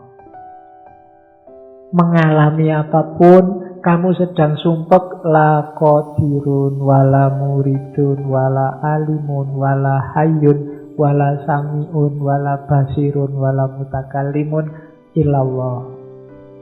Barcelona kalah, la qadirun wala muridun wala alimun, kan gitu. Apapun yang kamu temui, IP-mu jeblok, kabeh bijine, la qadirun wala muridun wala alimun, dan seterusnya. Loh, hidupmu akan lebih tenang. Segalanya dari Allah dan akan kembali ke Allah. Tidak ada yang maha kuasa selain Allah. Tidak ada yang bisa mewujudkan keinginan selain keinginannya Allah. Tidak ada yang tahu, maha tahu selain Allah. Bahkan kehidupan ini miliknya Allah. Pendengaran ini miliknya Allah. Penglihatan dan kata-kata ini semua miliknya Allah. Illallah. Hidupmu tenteram. Ditolak pacarmu, la qadirun wala muridun, itu haknya Allah. Manusia bisa berencana, ya Tuhan yang menentukan, kan gitu, lebih nyaman. Ya sekarang banyak dipelesetkan, manusia berencana, saldo juga yang menentukan. Jadi ini semacam mantranya. Ingat-ingatlah kalimat ini, syukur-syukur kamu hafal untuk lebih hidupmu tenang, tidak gampang panik, tidak gampang galau, sering-sering diucapkan. Berhadapan dengan fenomena hidup yang tidak jelas hari ini, ingat-ingatlah apapun yang terjadi, la qadirun wala muridun wala alimun wala hayyun wala sami'un wala basirun wala mutakallimun illallah. Allah saja yang penting. Yang lain hanya untuk Allah dan demi Allah dan karena Allah. Oke, terus. Nah, sekarang levelnya tadi. Levelnya orang bertauhid. Ada level awam, ada level khawas, ada level khawasul khawas. Level awam itu namanya tauhid af'al. Kalau level khawas, tauhid sifat. Ada level khawasul khawas, tauhid zat. Istilah ini dikenal awam, khawas, khawasul khawas itu dari Ghazali. Jadi orang biasa, orang istimewa, orang luar biasa istimewa. Khawasul khawas. Atau kayak levelnya martabak itu ya, biasa, di atas lagi apa? Spesial, nah di atasnya lagi istimewa. Ada di atasnya lagi enggak? Super. Ya. Jadi awam, khawas, khawasul khawas. Yang awam gimana? Saya takutnya yang awam aja kita enggak nyampe. Yang awam itu tauhidul af'al. Yang awam itu apa? Keyakinan kita bahwa semua yang terjadi tidak ada yang berbuat kecuali hanya Allah. Semua peristiwa itu dari Allah. Segala yang kelihatannya bukan dari Allah, itu sebenarnya dari Allah. Nanti Syekh Muhammad Asad menjelaskan termasuk yang jelek-jelek juga, Pak. Iya. Loh kalau gitu kejahatan juga takdirnya Allah dong, Pak. Kenapa halus? Kejahatan juga takdirnya Allah. Hanya saja syariat melarang, mencela kejahatan, dan kita harus memedomani syariat. Berarti ya kalau ada orang maling, kalau ada orang bunuh, itu takdirnya Allah juga. Berarti nggak boleh kita salahkan. Harus kita salahkan. Kenapa? Petunjuk dari Allah menyuruh begitu. Kalau ada maling kok bilang, loh ini kan saya maling, ditakdirkan oleh Allah. Loh Allah juga nyuruh kalau ada maling harus dihukum. Allah sendiri yang nyuruh. Jadi segalanya memang skenarionya Allah, termasuk syariat. Maka yang jelek-jelek juga dari Allah. Cuma Allah menurunkan petunjuk untuk menyikapi yang baik dan yang jelek. Kalau ada yang baik kayak gini, kalau ada yang jelek kayak gini. Tidak boleh kamu, Pak saya zina, ini kan sudah takdirnya Allah, Pak. Di Lauhil Mahfuz sudah ditulis bahwa tanggal sekian saya zina. Jangan salahkan saya, itu sudah skenarionya Allah. Tidak. Kamu zina memang skenarionya Allah, tapi kamu saya hukum itu juga perintahnya Allah. Kalau ada orang zina harus dihukum. Saya juga tidak mau nyalahi perintahnya Allah. Level ini namanya tauhidul af'al. Tidak harus dijawab, lo yang baik-baik dari Allah, yang jelek ya dari manusia sendiri. Tidak, dari Allah juga. Makanya kalau kamu, kan sering orang kalau habis pidato, apa yang saya ucapkan ini, kalau ada yang baik dari Allah, kalau ada yang keliru dari saya sendiri. Tidak bisa, sejago apa kamu bisa menciptakan perbuatan meskipun yang keliru. Yang salah juga pasti seizin Allah. Kalau Allah nggak mengizinkan, tidak ada yang salah. Jadi level ini namanya tauhidul af'al. Melihat apapun itu hasil karyanya Allah. Nah, orang yang nyampe ke level ini dan sukses di sini, ini orang yang mengalami sebutannya apa? Wahdatus syuhud. Melihat apapun, mengalami apapun, yang dia rasakan hanya kehadirannya Allah. Orang yang wahdatus syuhud ini atau wahdatul af'al ini disebut fana fil af'al. Jadi orang yang tenggelam dalam perbuatannya Allah. Di level apapun yang dia lihat cuma Allah. Noleh ke sini lihat Allah, noleh ke sana lebih Allah lagi. Jadi tidak ada yang tidak Allah. Dimanapun yang dilihat wajah Allah. Fa'ainama tuwalu fasamma wajhullah. Kemanapun kita menghadap, tidak ada yang tidak wajahnya Allah. Dimanapun wajahnya Allah kelihatan. Oke. Melihat Ahok wajah Allah, melihat Habib Rizik juga wajah Allah di situ. Ya. Oke. Tidak boleh kamu benci, cuma tetap kita jalan sesuai tuntunannya Allah melalui Rasul. Ya, kalau ada yang keliru, tidak pas, ya jangan diikuti. Jadi ini namanya tauhidul af'al, tauhid perbuatan.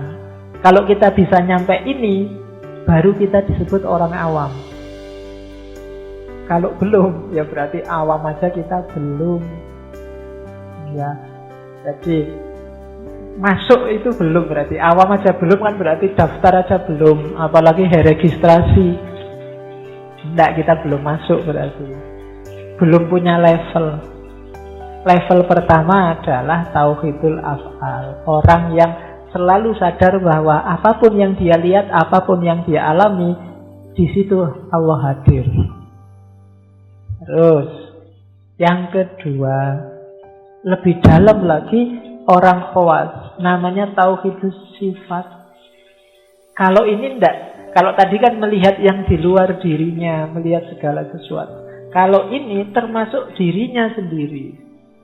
Segala sifat-sifat, segala karakter dalam dirinya itu juga dari Allah.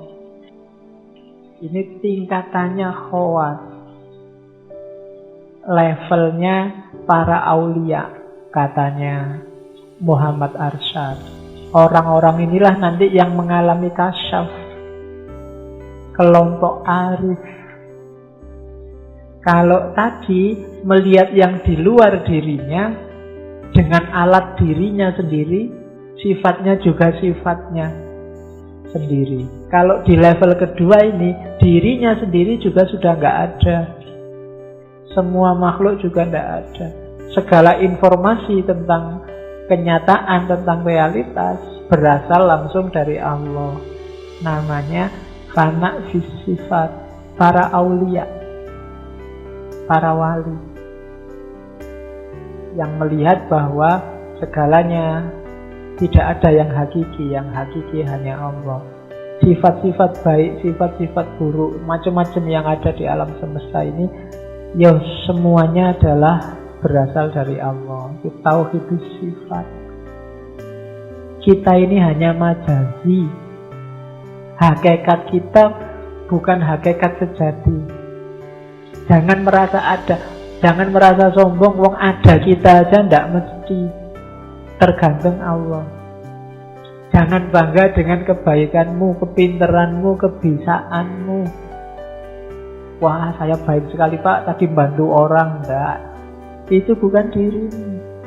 Izin Allah dan kehendak Allah yang bikin kamu berniat dan mampu membantu orang lain.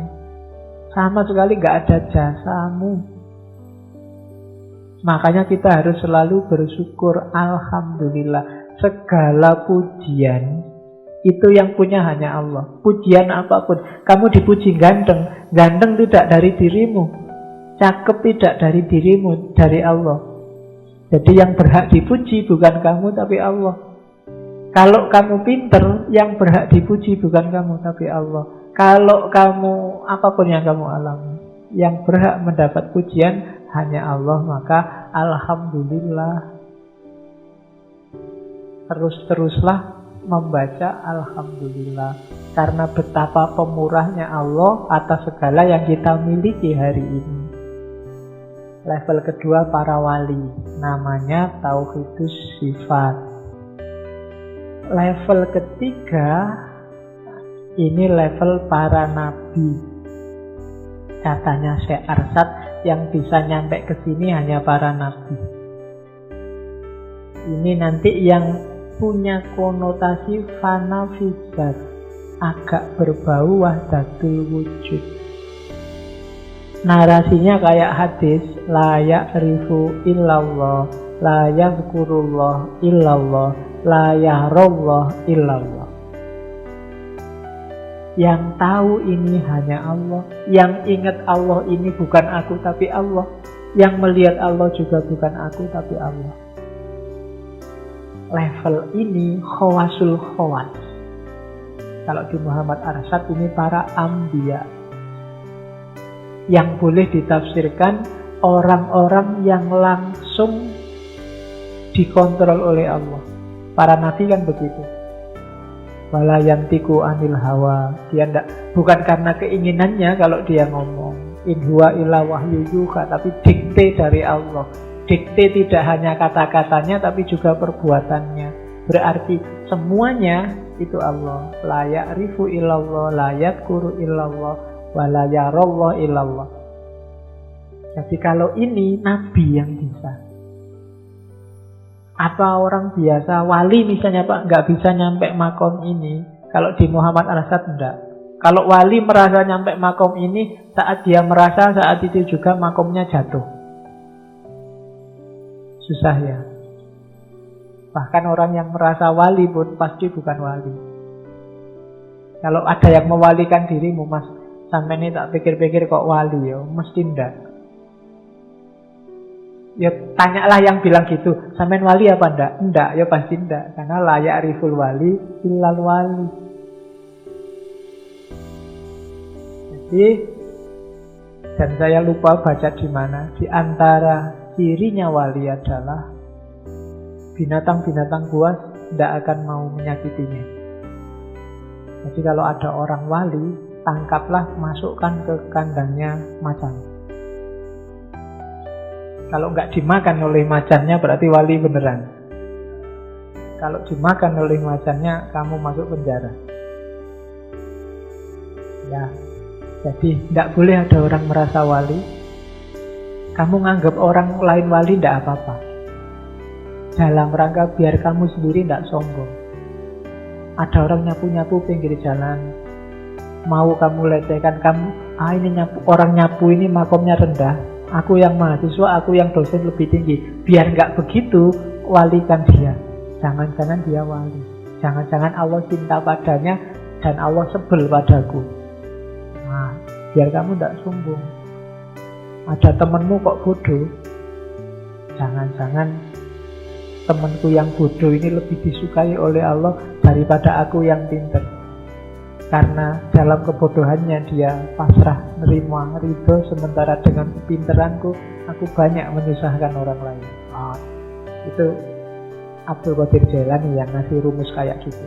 Kalau ketemu orang lebih tua, anggaplah yang lebih tua itu amalnya lebih banyak, sementara kita yang masih muda lebih sedikit amalnya.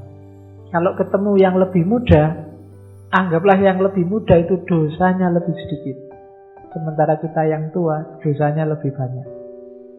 Kalau ketemu orang pintar, pastikan bahwa kita lebih rendah dari dia, karena dengan kepintarannya pasti amalnya bikin dia lebih diridhoi oleh Allah karena dia pintar.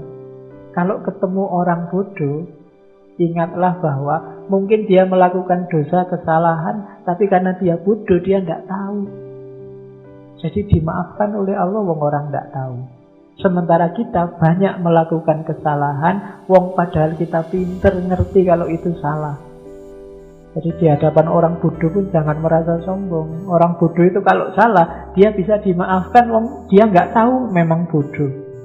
Sementara yang kita ilmunya banyak, kadang-kadang dosanya lebih banyak. Dan seterusnya. Jadi selalu ambil di bawahnya, biar nggak sombong. Sombong itu tidak ada untungnya sedikit pun. Dalam ilmu pun kalau kita sombong, alamat kita selesai. Sombong dalam ilmu itu kan merasa yang paling benar, merasa yang paling pas ilmunya, merasa yang paling ngerti, dan seterusnya. Jadi secara individu jangan nyampe ke ranah ini. Meskipun mungkin besok kamu jadi ketua MUI, ya secara individu ya, mungkin secara kelembagaan dibutuhkan kepastian-kepastian. Tapi mentalitasmu secara individu harus, yang aku ngerti ini masih belum. Karena siapa tahu besok ada yang lebih benar. Cuma sampai hari ini menurutku yang paling benar ini. Ya wallahu a'lam sih, tapi semoga Allah meridhoi sampai sini cuma kapasitasku ngerti kebenaran. Terus selanjutnya Syekh Muhammad Arsyad ngajari kita jangan dibingungkan. Loh kalau sudah sufi apa ya harus sholat Pak? Kan banyak yang gitu. Kita makomnya sufi, sholat nggak penting lagi. Enggak. Ada dialektika syariat, torekot, hakikat. Islam yang kafah itu tiga-tiganya. Tidak boleh ada yang hilang. Syariat itu ketetapan Allah, jalan yang dikasih oleh Allah ke kita untuk kita tempuh. Ya jalan fisik nanti namanya fikih, jalan batin namanya tasawuf. Jadi syariat itu syarak. Jadi petunjuk agama Islam itu kan syariat din yang dikasih Allah ke kita. Ini petunjuk. Syariat ini nggak ada gunanya kalau tidak kita jalankan. Cuma menjalankannya ya jangan ngawur. Harus jelas orientasi, maksud, tujuannya, arahnya, levelnya. Ketika kita menjalankan namanya torekot. Torekot itu kan jalan. Ajaran tadi tidak ada gunanya kalau kita tidak masuk ke ranah torekot. Torekot berarti apa? Perjalanan. Tujuannya apa? Semakin dekat dengan Allah. Ya nanti ada sih yang ngarang jalan sendiri, Pak. Yang penting kan dekat sama Allah tuh, Pak. Tak ngarang sendiri aja, nggak bisa. Ya mungkin bisa ketemu Allah, tapi kalau Allah nggak berkenan gimana? Wong Allah sudah ngasih tahu, kayak kita bikin rumah, terus bikin pintu. Yang mau ketemu saya lewat pintu itu ya. Meskipun di sana ada jendela-jendela. Kalau kamu nekat lewat jendela, nggak lewat pintu, itu yang punya rumah bisa tersinggung.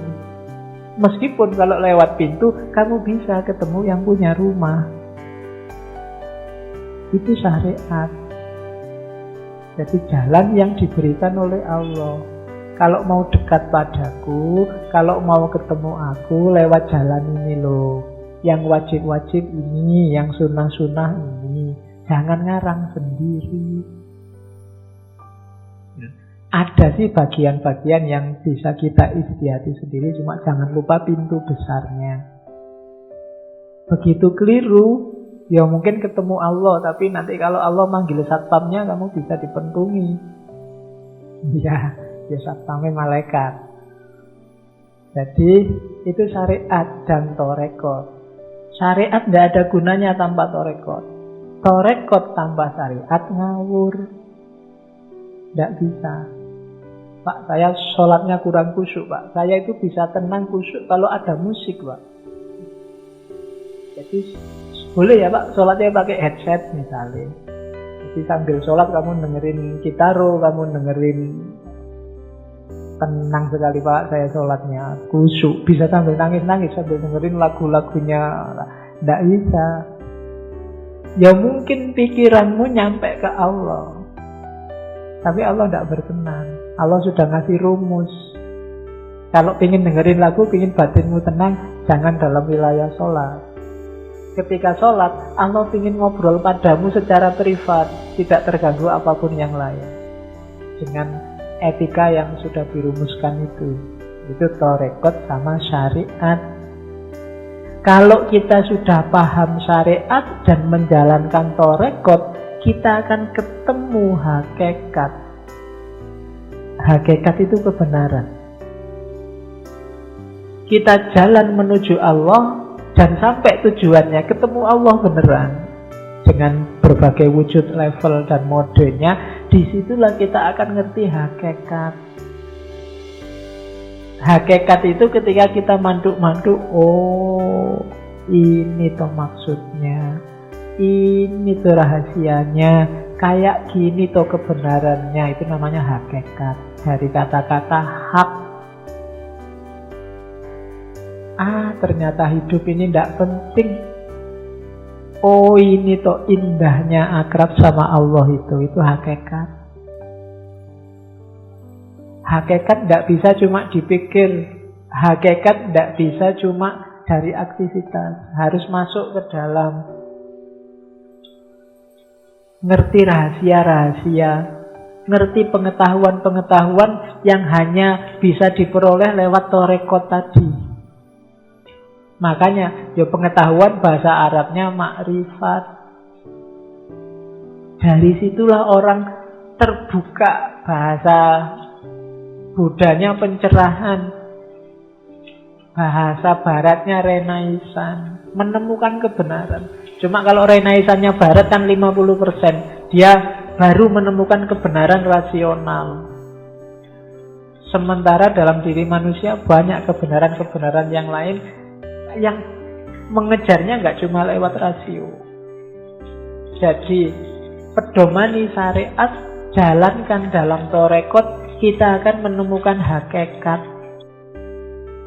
Ya, nanti kalau menurut Syekh Arsyad, hakikat itu ada yang levelnya ilmul yakin, ada yang levelnya ainul yakin, ada yang levelnya hakul yakin. Ilmul yakin itu pakai akal. Kalau ainul yakin tidak cuma akal, sudah ilmu, sudah mendalam. Kalau hakul yakin tidak lagi ilmu, tapi penghayatan, pengalaman ketika sudah dijalankan. Jadi itulah kebenaran. Kebenaran kita ada yang levelnya akal, ada yang mendalam sehingga levelnya ilmu, ada yang sudah mendarah daging, levelnya ma'rifat. Karena kita alami sendiri, kita dalami sendiri. Jadi ilmu yakin, ainul yakin, sama hakul yakin. Contohnya, kamu lihat temenmu punya pacar, kuliahnya keteteran. Pacaran itu berarti ganggu kuliah. Ini ilmu yakin. Terus kamu teliti beneran, kamu wawancara, kamu cari referensi, kamu penelitian lapangan, observasi, sampai menyimpulkan benar ternyata pacaran itu ganggu kuliah. Ini ilmu yakin. Tapi kamu masih belum puas. Ndak lego aku sebelum ngerti sendiri. Terus kamu pacaran beneran. Kamu sendiri yang pacaran sekarang. Sekarang ngerasa ke dahsyatnya pacaran. Terus, iya ternyata memang ganggu kuliah pacaran. Ini levelnya sudah hakul yakin. Kamu ngalami sendiri. Orang barat lihat kita sholat, itu ilmu yakin. Orientalis yang belajar sholat kita itu ainul yakin. Kita sendiri yang sholat dan merasakan seperti apa sholat, inilah hakul yakin. Sepinter apapun orientalis, Islamolog, dia tidak akan bisa masuk ke wilayah hakul yakin. Sebelum dia masuk Islam sendiri serius, bukan hanya coba-coba. Kalau hanya coba-coba ya tidak akan ketemu rasanya. Nyoba kuliah tidak ada rasanya. Nyoba pacaran tidak ada rasanya. Nyoba kawin tidak tahu rasanya ada apa enggak. Tapi jangan dicoba loh. Oke. Jadi syariat, torekot, hakikat. 3 hal inilah yang nanti bikin Islam kita kafah, sempurna, utuh. Ada orang yang syariat saja, berarti ilmunya dalam tapi nggak ada yang dijalankan satupun. Ngerti sih kalau tahajud itu bagus, ngerti sih kalau baca Quran itu bagus, ngerti sih kalau sholat duha itu bagus, ngerti sih kalau zikir itu bagus. Begitu ditanya mana yang sudah dilakukan, insya Allah Pak. Berarti belum. Kamu masih di level syariat, belum torekot. Ada yang sudah torekot tapi nggak nyampe hakikat. Kenapa? Salah orientasi. Dijualankan salah fokus. Fokusnya pada syariatnya, melupakan hakikat. Fokusnya pada sudah cocok apa belum, dan tidak bergerak. Kalau sudah cocok terus mau ngapain? Kehilangan Allahnya. Dia sholat sibuk dengan fikihnya, sehingga khusyuknya hilang. Sholat sibuk, ini barisannya sudah rapat apa belum? Ternyata belum rapat. Terus kakinya yang sebelahmu kamu injek. Karena yang di sebelah nggak mau diinjek, minggir dia, kamu kejar. Minggir lagi, dikejar lagi. Kamu sholatnya kehilangan Allah cuma kejaran-kejaran kaki. Banyak kan yang kaku begitu. Jadi fokus pada sholatnya. Sholat digigit nyamuk, terus mbok kukur, wah saya Syafi'i ya, gerak 3 kali batal, sumpek deh kamu, 1, 2, 3, ayo ini sudah 3, kelanjutannya gimana? Kamu fokus ke fikih. Sebenarnya rumusnya sholat itu kan 2. Kalau kita sudah ngerti syarat rukunnya, laksanakan secara khudu' dan khusyuk. Khudu' itu aktivitas fisiknya, khusyuk itu aktivitas batinnya. Kan cuma itu. Malah ada hadis yang Nabi waktu sholat ada ular lewat. Sama Nabi sholatnya diberhentikan sebentar, ngambil kayu, ularnya dipukuli, ularnya mati, dilanjutkan lagi sholatnya. Tapi yo mukulnya enggak sambil joget-joget, sambil lincah-lincah, enggak. Khudu itu bikin gerak. Ya mungkin ada tambahan gerakan dikit-dikit, rambutmu gatel, enggak masalah, asal tetap kelihatan tunduk. Khudu. Enggak kok gatel kamu pukul berapa kali sambil sholat sambil enggak. Berarti enggak khudu. 1 kali gerak pun kalau menunjukkan kamu enggak khudu, enggak tunduk, itu sholatmu juga rusak. 1 kali gerak, misalnya kamu sedang sholat, temanmu di kos-kosan pamit, aku bali sik ya, sip. Nah, ayo padha wae. Itu namanya kamu nggak konsentrasi ke sholatmu. Betul. Jadi khusyuk sama khudu. Ya, jadi syariat, tarekot, hakikat harus mix. Tidak boleh ada yang lepas. Puncaknya adalah hakikat. Kita dekat, kita ketemu sama Allah, sehingga terbuka banyak rahasia-rahasia kebenaran. Jadi semakin banyak kita memahami dan menjalankan kebenaran, semakin dekat kita sama Allah. Itulah hakikat, baik di level ilmul yakin, ainul yakin maupun hakul yakin. Ya ini uraian tadi, hubungannya syariat, tarekot, hakikat. Syariat tanpa tarekot itu hampa, tidak ada gunanya. Tarekot tanpa syariat itu sesat, tidak jelas orientasinya. Syariat dan tarekot tanpa hakikat itu olahraga, tidak jelas mau kemana. Jadi 3-tiganya harus dialog, harus ada. Syekh Muhammad Arsyad ngambil ibarat buah kelapa. Pohon kelapa itu loh, dan buahnya. Kulitnya itu syariat. Dagingnya, degannya, dan air kelapanya itu tarekot. Minyaknya itu hakikat. Minyak itu kan tidak kelihatan, tidak ada. Tapi setelah diperas dari kelapa itu, baru lahir minyak. Jadi hakikat itu tidak kelihatan. Tapi kalau kamu serius di tarekot, kamu nemu hakikat. Sama kayak kelapa. Minyaknya tidak kelihatan. Tapi kalau minyak ini kamu peras, kamu olah, kamu akan ketemu minyak. Itulah hakikat. Kalau kamu biarkan aja, tanpa kamu peras, ya kamu menjalankan syariat sih, cuma asal-asalan, sehingga tidak ketemu intinya. Ya seperti kelapa yang tidak menemukan minyaknya. Nah itu ibarat dari Syekh Muhammad Arsyad. Hubungan antara syariat, tarekot, dan hakikat. Nah, untuk menuju hakikat tadi, syariat dan tarekot kita sempurnakan, katanya Syekh Muhammad Arsyad, lewat 3 jalur.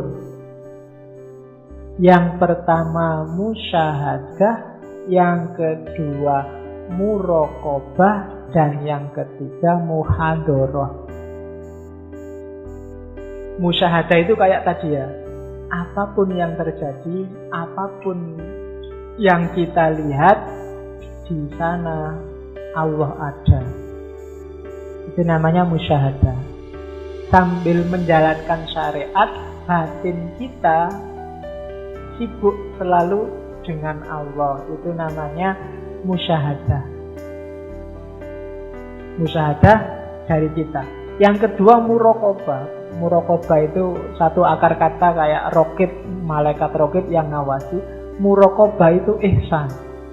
Kita merasa selalu dilihat Allah. Anta budallaha ka'annaka tarahu wa in lam takun tarahu fa innahu yaraka. Jadi di mana-mana kita melihat Allah, musyahadah, dan kita juga merasa selalu diawasi oleh Allah. Namanya muraqabah. Dan terakhir muhadoro. Muhadoro itu hati kita selalu mengingat Allah. Allah selalu hadir. Kita selalu merasa ada di hadirat Allah. Dengan 3 kelengkapan ini, syariat dan tarekat akan menemukan hakikat. Kalau syariat dan tarekat kita masih berjarak dengan Allah, berjarak itu misalnya tujuannya bukan lagi Allah, targetnya bukan lagi Allah, ya hanya itu yang kita dapatkan. Targetmu mungkin pahala, targetmu mungkin surga, targetmu mungkin rezeki lebih banyak, hanya itu yang kita dapat. Bukan berarti tidak bisa, cuma berhenti di situ, eman-eman. Kalau kita nyampe ke Allah, segalanya bisa kita dapatkan. Maka kita sempurnakan syariat dan tarekat dengan musyahadah, muraqabah, dan muhadharah. Di mana-mana hanya kita lihat Allah, kita yakin bahwa Allah selalu mengawasi kita karena kita juga selalu hadir di hadirat Allah dan Allah juga selalu ada dalam hati kita. Jadi hidup serba Allah. Jadi yang zikir nggak cuma mulutnya tapi juga batinnya dan perbuatannya. Lewat musyahadah, muraqabah, muhadharah. Melakukan apapun, pertanyaanmu adalah kalau kayak gini Allah suka enggak? Allah ridho enggak? Saya mau ngaji atau enggak usah ngaji, nongkrong aja. Kira-kira Allah lebih ridho mana? Pertanyaannya begitu. Masuk kuliah atau jalan-jalan aja di mall? Kira-kira Allah lebih ridho mana? Sholat duha atau... Nah itu kan selalu pertanyaanmu begitu, kamu akan lebih dekat sama Allah. Ada cewek cakep, ini tak lirik, opo ndak usah aja. Kira-kira Allah lebih suka yang mana? Ada. Jadi apapun yang dilakukan, coba dialoglah sama Allah. Kalau sudah nggak kuat untuk ngelirik, izin sebentar ya Allah. Wah. Oke, jadi itu namanya apa? Musyahadah, muraqabah, muhadharah. Saksikan Allah di mana-mana. Ingatlah bahwa Allah selalu mengawasi kita dan hadirkan Allah dalam setiap detik kehidupan kita. Maka tarekat kita yang tadi dasarnya syariat akan menemukan hakikat. Hakikat itu kebenaran yang sejati, yang untuk itulah kita ada di muka bumi ini. Ini ada satu bab khusus tentang zikir, baunya mix antara tarekat samaniyah sama tarekat taziliyah. Bagi yang tertarik bisa dicoba, dipraktekkan kalau habis sholat malam. Wudhu jelas. Wudhu itu 2 aspek, membersihkan lahir itu wudhu, membersihkan batin itu istighfar. Perbanyak istighfar biar batin kita bersih. Kemudian wudhulah untuk menghilangkan hadas lahirnya. Kalau punya baju putih, pakailah baju yang warnanya putih. Kalau enggak ya enggak apa-apa. Ya, enggak harus dalam bentuk jubah atau daster ya. Biasa aja sarung juga enggak apa-apa. Yang penting bersih, suci. Cari tempat yang sunyi. Jangan sambil nonton sepak bola. Adalah yang beberapa habis sholat tahajud terus sambil wiritan nonton sepak bola. Enggak, hatinya harus hadir. Terus ini ijazah dari Syekh Muhammad Arsan. Sholatlah 2 rakaat, meminta pertolongan pada Allah, duduk bersila, menghadap kiblat, kedua telapak tangan di atas lutut, Zikirlah, jangan kesusu, jangan banyak-banyak. Tidak tergantung kuantitas. Sekali aja asal mantep malah tidak apa-apa. Pertama baca la ilaha. Sambil niatkan di batinmu bahwa buanglah semua yang berbau dunia.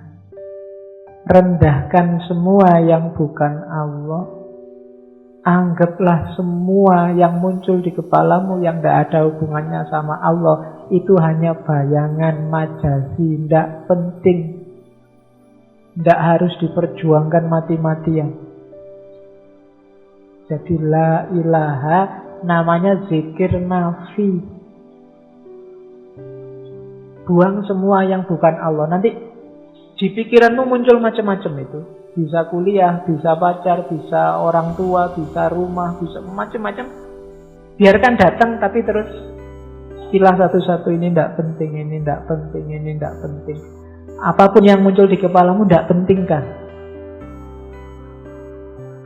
Setelah itu panjang ya. Baru isbat, baru baca illallah. Yang penting hanya Allah. Yang penting hanya Allah. Cukup Allah saja. Terus ya, kalau di Muhammad Arsyad, pejamkan matamu, tegaskan bahwa hanya Allah saja yang penting, bahkan diriku sendiri tidak penting. Kalau masih belum mantap, diulang lagi. La ilaha illallah. Jangan tergantung jumlah, tergantung kemantapan. Cuma beberapa ulama memang menyarankan jumlah dengan asumsi semakin banyak kamu baca, entah di bacaan keberapa, di rentang waktu keberapa, otomatis la ilaha, semua yang selain Allah akan lenyap, illallah, kecuali Allah. Kalau mampu Nabi isbat itu, lama-lama kalau sudah mantap, zikirnya jadi pendek. Jadi tinggal Allah. Karena tadi yang dunia sudah dibuang semua, illallah, kecuali Allah. Kalau sudah sukses kamu di wirid pertama, nanti tinggal Allah saja. Maka wiridnya Allah, Allah, Allah terus. Nanti di Torekot Kholwatiyah bisa sampai 5.000 kali. Sarannya wirid Allah, Allah, Allah, Allah, Allah. Sekian ribu, nanti ada yang bilang kadang-kadang mulutmu sudah tidak mewakili lagi, detak jantungmu akan bilang sendiri. Tapi serius ya, khusyuk terus akan bilang Allah. Sampai nanti nyampe di level bahwa kata-kata Allah itu kan masih nama. Sudah tidak penting lagi kata-kata, yang penting Dia, Allah itu. Maka Allah tinggal kata-kata terakhir, hu. Dia, maka di tarekat tertentu ada hu. Ya, boleh kamu coba. Cuma kalau Allah sudah kamu lewati, jangan di awal kamu sudah hu. La ilaha illallah juga sudah lewat. Cuma ini agak dalam. Boleh kamu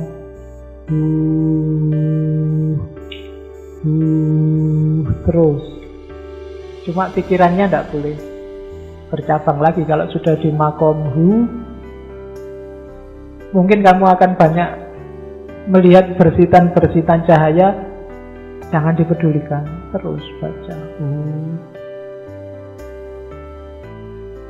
Oke, itu Torekot Samaniyah. Sebenarnya lebih dekat ke Sazilia. Ini Muhammad Arsyad. Cuma jangan di shortcut. Kalau di shortcut tidak ada rasanya, kamu tiwas capek. Nanti itu yang bikin itu semacam apa, sugesti ke dalam hu. Nanti kalau di Hindu kan jadinya om. Cuma saya takut kalau kamu pakai om, jadinya om tolelot. Enggak. Jadi pakai hu aja. Allahu, tinggal hu-nya. Dan puncaknya nanti sudah tidak ada kata, tidak ada suku kata. Ya. Cuma Kamu tidak akan nyampe ke sini kalau hanya formalitas. Saya bilang tadi ada awalannya, mubtadi tadi. Kalau hatimu masih macam-macam isinya, tidak akan nyampe. Bisa kamu lakukan, cuma hasilnya tidak maksimal. Hu-nya tidak akan mantap. Allahnya juga tidak mantap. Tidak akan bisa otomatis detak jantungmu jadi Allah. Tergantung mulut terus. Itu sama kayak kamu wirid Allah direkam di player itu kan. Dia bisa wiridan Allah terus tapi nggak masuk. Oke, itu zikir. Dengan itu kita bisa fana. Ada fana faraid, ada fana nawafil. Fana yang kedua. Dua jenis fana, namanya kurbun nawafil sama kurbul faraid. Kurbun nawafil itu melenyapkan semua sifat-sifat basyariah dalam sifat-sifat Allah. Kalau kurbul faraid melenyapkan dirinya sendiri termasuk segala alam semesta kecuali Allah.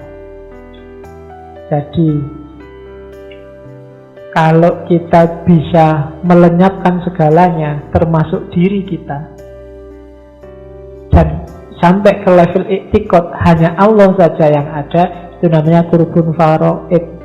Kalau hanya perbaikan akhlak, sifat-sifat basyariah tadi yang kita musnahkan, nafsu dan lain-lain, itu namanya kurbun nawafil.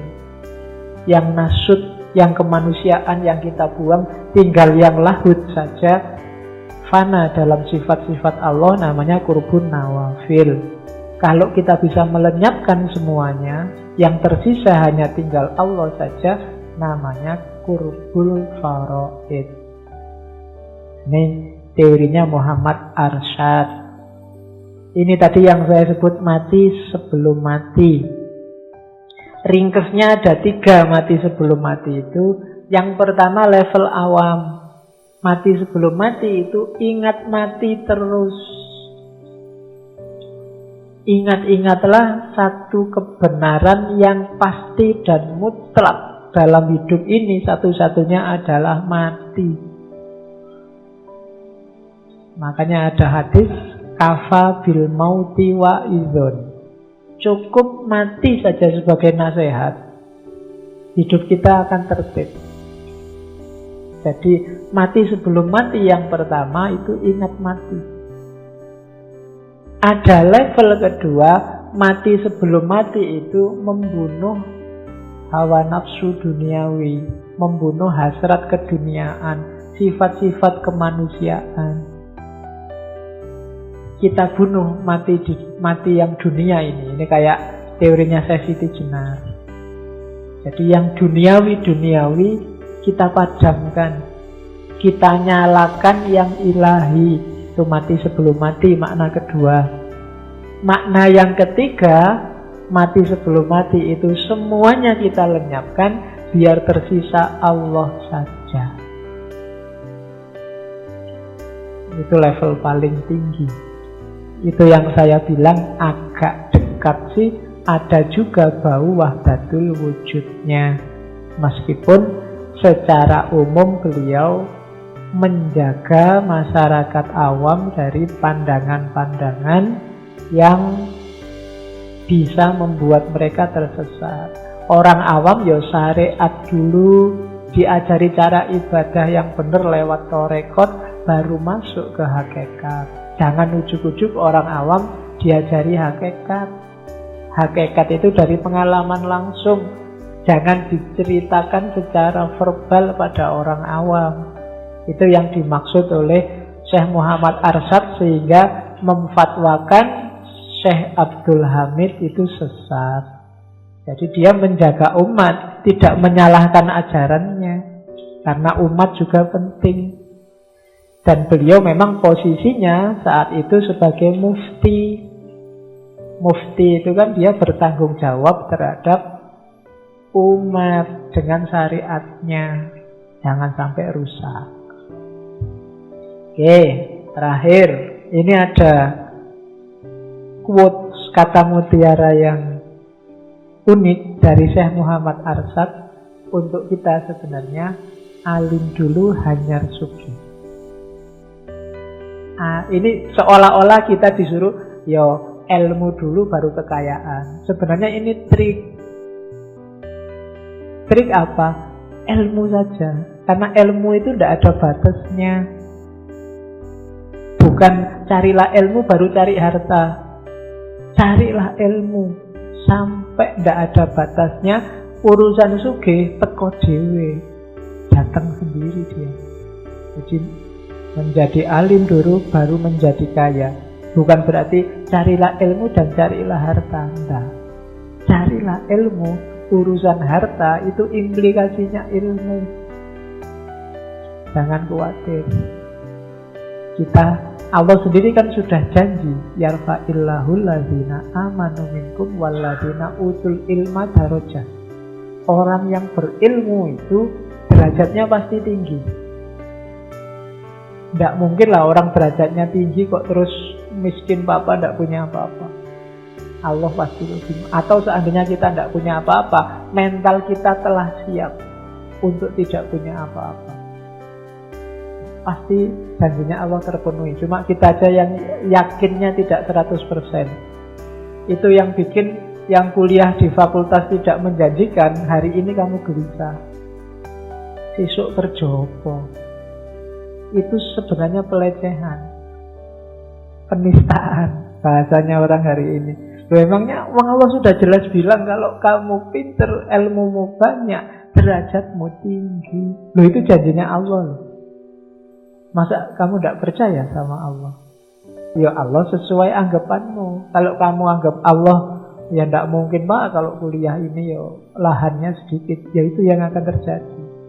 Kepercayaanmu 50%, ya Allah datangnya 50%. Oke, alhamdulillah dapat ilmu baru sedikit mungkin tentang Muhammad Arsyad Al-Banjari. Oke, saya akhiri itu dulu. Kurang lebihnya mohon maaf. Wallahul muwaffiq, wallahu a'lam bishawab. Wassalamualaikum warahmatullahi wabarakatuh.